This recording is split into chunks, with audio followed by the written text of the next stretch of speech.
Hello, welcome. Thank you for joining us on this edition of News 2. I'm Sandra Gumansing. In our top story, President Barack Obama bid farewell to the country in an emotional speech from Chicago where he highlighted his accomplishments over the 8 years and urging Americans to unite to protect democracy. Here's highlights from the speech.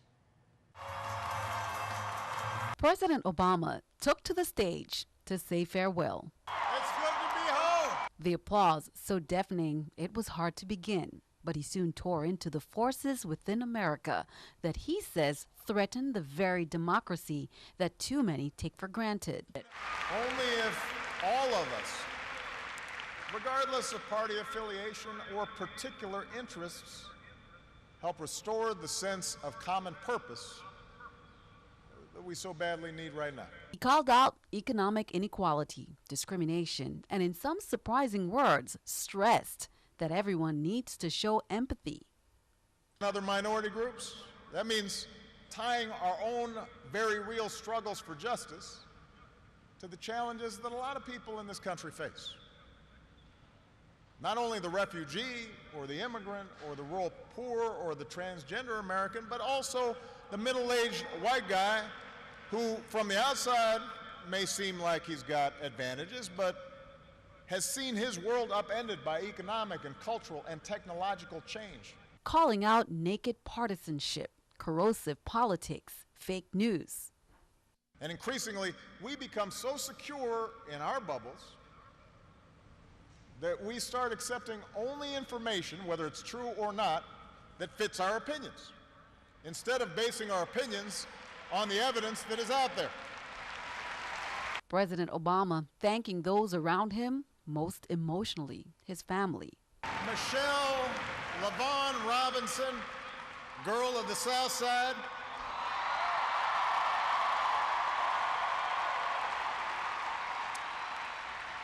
For the past 25 years, you have not only been my wife and mother of my children, you have been my best friend.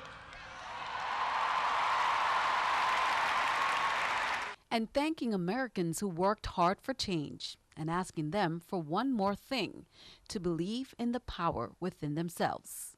Yes, we can. Yes, we did.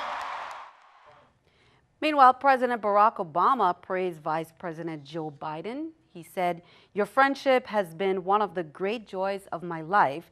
He said he was the first and best pick for the position of VP. He said, "Not just because you have been a great vice president, but because in the bargain I gained a brother."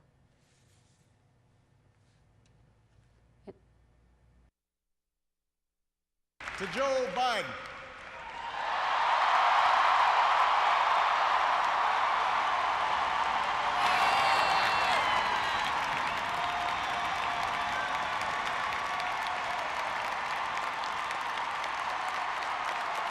The scrappy kid from Scranton who became Delaware's favorite son. You were the first decision I made as a nominee, and it was the best. Not just because you have been a great vice president, but because in the bargain I gained a brother. And we love you and Jill like family, and your friendship has been one of the great joys of our lives. In other news, President-elect Donald Trump said Wednesday for the first time he believes Russia was behind hacking ahead of the presidential election. Trump made the comment. It came during his first news conference as president-elect. Here's more. Hacking's bad, and it shouldn't be done. But look at the things that were hacked. Look at what was learned from that hacking. As far as hacking, I think it was Russia, but I think we also get hacked by other countries and other people. The Virgin Islands will be represented at the January 20th inauguration of President-elect Donald Trump and Vice President-elect Mike Pence. Leading the territory's delegation are Republican Chairman John Canegata, National Committee woman and former territorial Senator Liliana Belardo de O'Neill, and National Committee men Javon Williams. Canegata, Belardo de O'Neill, and Williams will first attend the Republican National Committee winter meeting, where they will vote to ratify Trump's selection of Ronna Romney McDaniel to replace incoming White House Chief of Staff Reince Priebus as National GOP Chairman. Canegata, Belardo de O'Neill, and Williams serve as the Virgin Islands members of the 168-member RNC, which functions as the GOP's National Board of Directors. Each state party for the 50 states, 5 territories, and the District of Columbia is represented by its chairman, National Committeewoman, and National Committeemen. After the RNC winter meeting, they will witness the swearing-in of Trump and Pence on the steps of the United States Capitol. From there, they will attend both the official inaugural ball and the New York State Society inaugural ball. Virgin Islands delegation will also coordinate with other delegations to advance the collective interests of the 5 U.S. territories in the wake of Trump and the Republican congressional majority winning election on a campaign platform that specifically included the territories. Canegata, Belardo de O'Neill, and Williams will also continue, they say, advising on the filling of presidential appointments in the Virgin Islands, including for U.S. Attorney, U.S. Marshal, and Judge of the Federal District Court.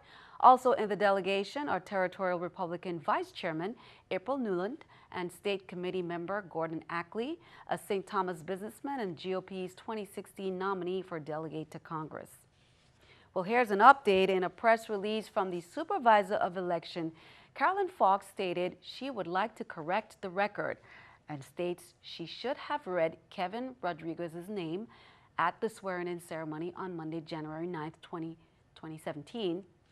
It states, as per VI Code, Title 18, Chapter 3, Section 47, the St. Thomas St. John District Board certified him on November 22, 2016, elected as a member of the 32nd Legislature of the Virgin Islands.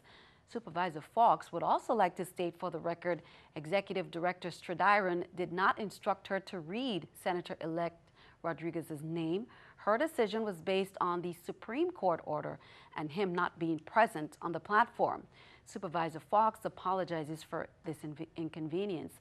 Meanwhile, Senator-elect Kevin Rodriguez sued the 32nd Legislature and Senate President Myron Jackson in federal court on Tuesday to claim the Senate seat he won in the November 8 general election. He filed a lawsuit in the U.S. District Court after a timeline had passed.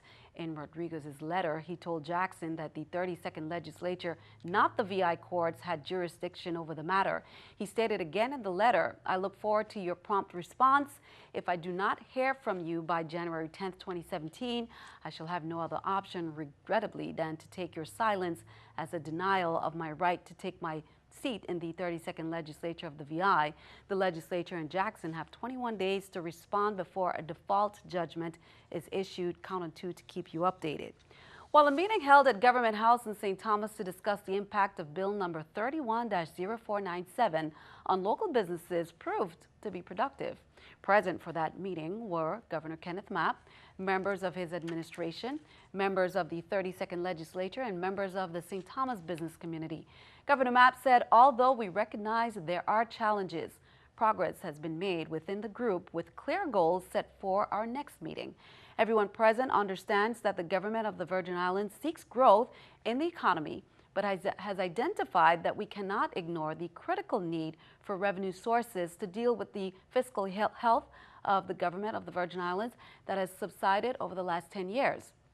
He said we must identify a level of taxation on these non-essential items that will allow for revenue enhancement. Business representatives from the community included the St. Thomas St. John Chamber of Commerce, USVI Hotel and Tourism Association, Downtown Revitalization Initiative. They shared their concerns, their ideas with the governor and his administrations. Director of the Office of Management and Budget, Nellan Barry, gave a general financial overview of the financial condition of the government of the VI from 2010 to present. Commissioner of Finance Valdemar Collins presented highlights of the 5-year plan. Commissioner Collins outlined details of the 3 rating agency assessments, key rating drivers, and selected metrics affecting the economy. The Coast Guard offloaded approximately 2,000 pounds of seized cocaine worth an estimated $30 million in wholesale value and transferred custody of 4 suspected smugglers to U.S. federal law enforcement authorities at Coast Guard Sector San Juan on Sunday. The interdiction and seizure of contraband was the result of ongoing multi-agency law enforcement efforts in support of Operation Unified Resolve, Operation Caribbean Guard, and the Caribbean Corridor Strike Force.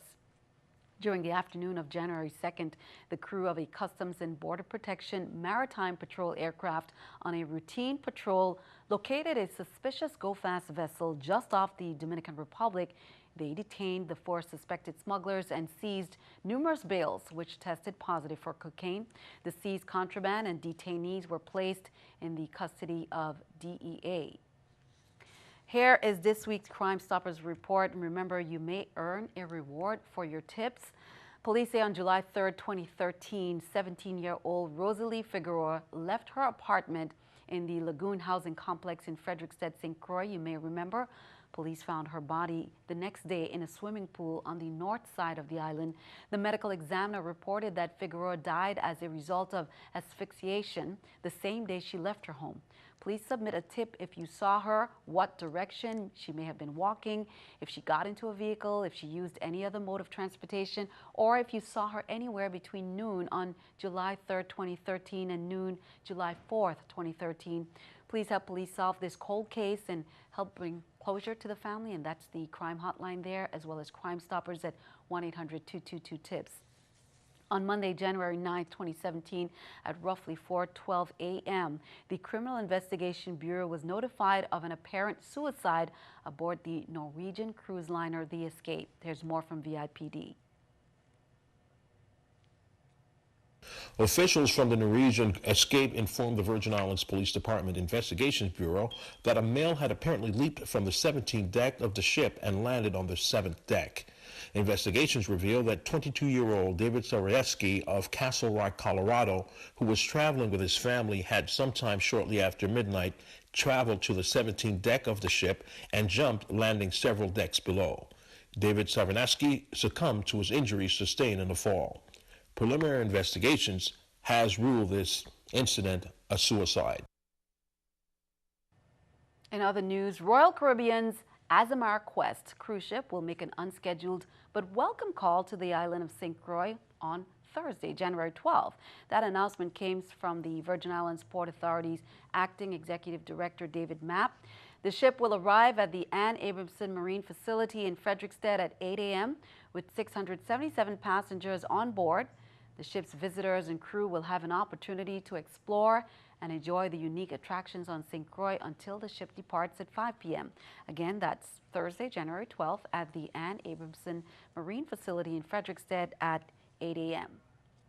Well, keeping our eye on the economy, raising a family could cost you nearly $250,000, according to a report released by the Department of Agriculture Monday. A middle-income married couple with 2 children is estimated to spend more than $233,000 to raise a child born in 2015. And that doesn't even include college. Housing and food are the biggest expenses, with childcare being another budget eater. Costs vary by family income and level and location. Families in the urban Northeast face the highest child rearing tab, and those living in rural areas throughout the country pay the least. Let's take a look at the stock market watch at the New York Stock Exchange. According to that, the Dow is up 98, NASDAQ up 11, S&P 500 up at 6. Coming up on News 2, some news from NEWS. Plus, we have the list of winners from the Crucian Christmas Festival. Let's see if your favorites made it to the top.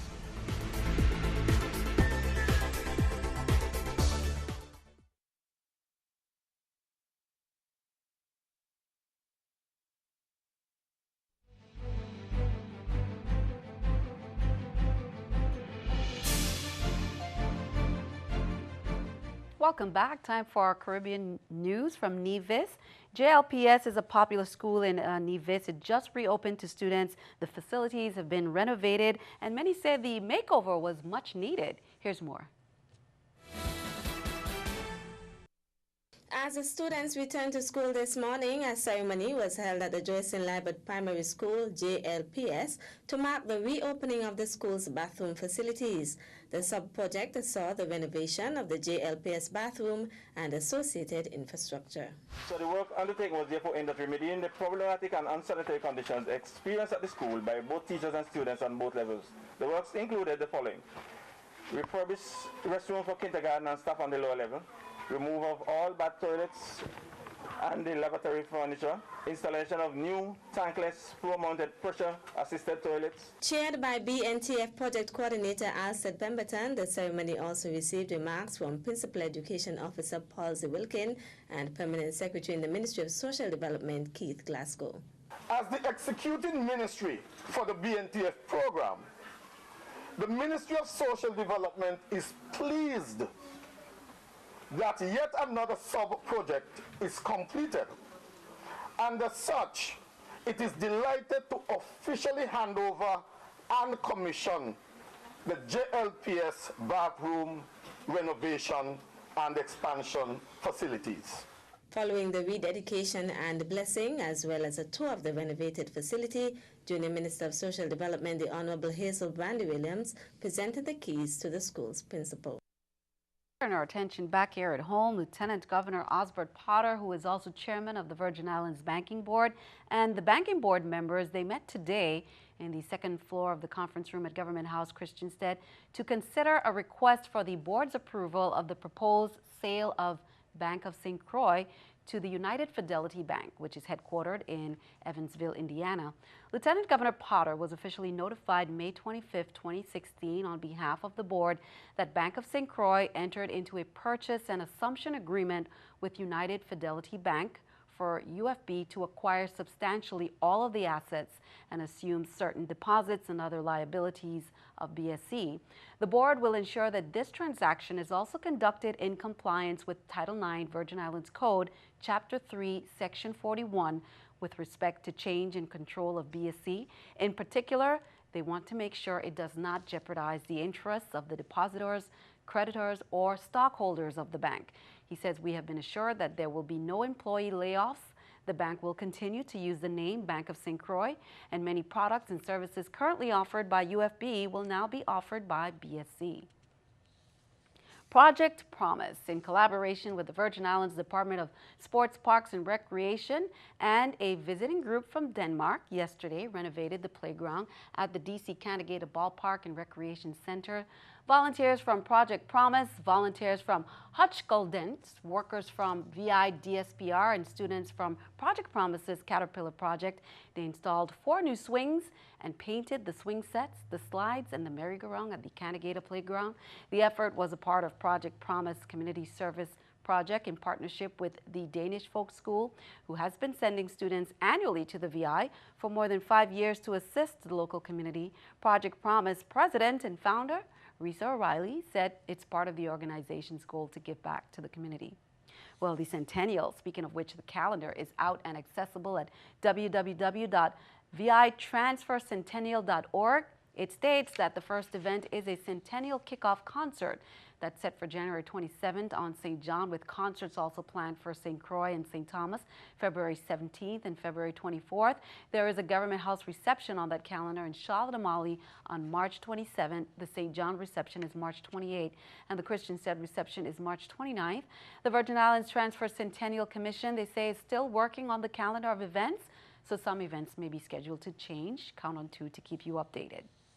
While the list of winners from the Crucian Christmas Festival is out, did your favorites make it to the top? Here they are in the Children's Parade for FLOUPES, which is a combination of Troupe and Float over 50. Culture Inclusion was the winner. FLOUPES under 50, the winner was Sankofa Children's Fun Troupe. In the Troupe category under 50, Alfredo Andrews Elementary School stole that top spot. For Majorettes, it was the St. Croix Majorettes who came out shining.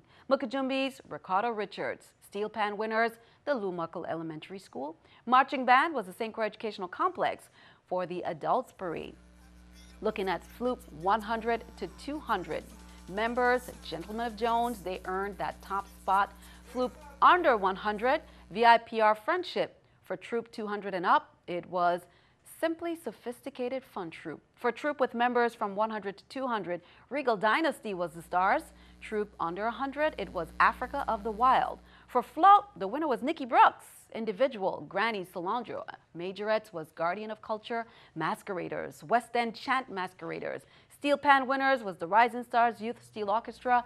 People's Choice winner for music there was Kilo with Can't Stop Dancing. And the Road March winner, Pampa, Back Together Again. Congratulations to all the winners. Job well done. The Department of Health shares that this month marks the one-year anniversary of the first reported case of Zika. January 19, 2016, Zika was diagnosed in the VI. Although Zika cases seems to be reducing in the territory, the Department of Health would like to remind residents that Zika is still in the territory, and they're encouraging everyone to continue to take precautions to prevent Zika infection. Now, the Department of Health will be offering 50 free Zika tests during the annual Bordeaux Farmers Vegan Fair on St. Thomas. That is to be held on Saturday, January 14th from 10 a.m. to 3 p.m. Individuals will also be able to register, make an appointment to obtain a free Zika test at the Community Health Clinic. Educational children activities will take place at the Vicky Palmer Youth and Family Activity Center to include coloring activities and reading stories that reinforce mosquito bite prevention behaviors. Educational materials will be distributed to parents, adults, and that attend the event, in addition to national EPA-approved repellents containing oil of lemon and eucalyptus. Well, wind and seas will remain hazardous. We'll have the latest in our AccuWeather forecast that's coming up next.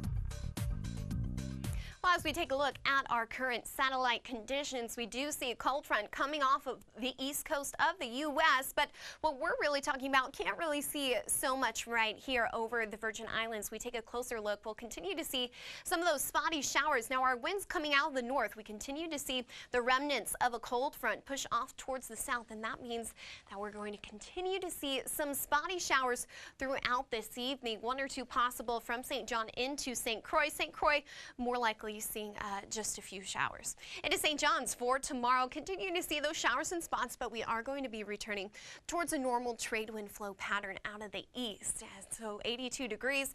This also goes for St. Thomas for tomorrow as well. We do have quite a bit of cloudy conditions remaining. We saw some of that today as well. St. Croix, a stray shower throughout tomorrow. Out on the waters, we do have a small craft advisory as well as a coastal flood advisory. So we are seeing our swells stir up just a touch more. Our waves outside 10 to 14 feet, so definitely some dangerous waters out there. Winds out of the northeast 15 to 20 knots as well. We have an area of low pressure off towards the Atlantic, and that's what's causing our waves to really begin to build as well.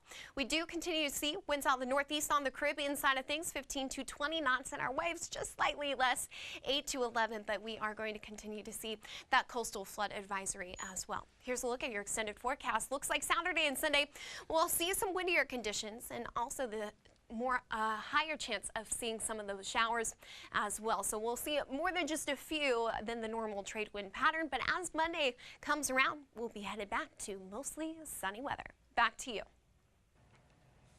Thanks for that. Time for our News to Weather picture there by Michael Alfred Jr. of Ricardo Richards Elementary School, sharing some beautiful sunshine, typical sunshine that we see here in that weather drawing. Michael, nice picture there to start off the first month of the year, typical VI weather. Send us your News to Weather picture to the address on the screen. Be sure to include all the information we need and then tune in to see it right here on News 2. That is all for now. Thank you for watching. Have a wonderful evening. I'm Sandra Gumansing. We'll see you next time.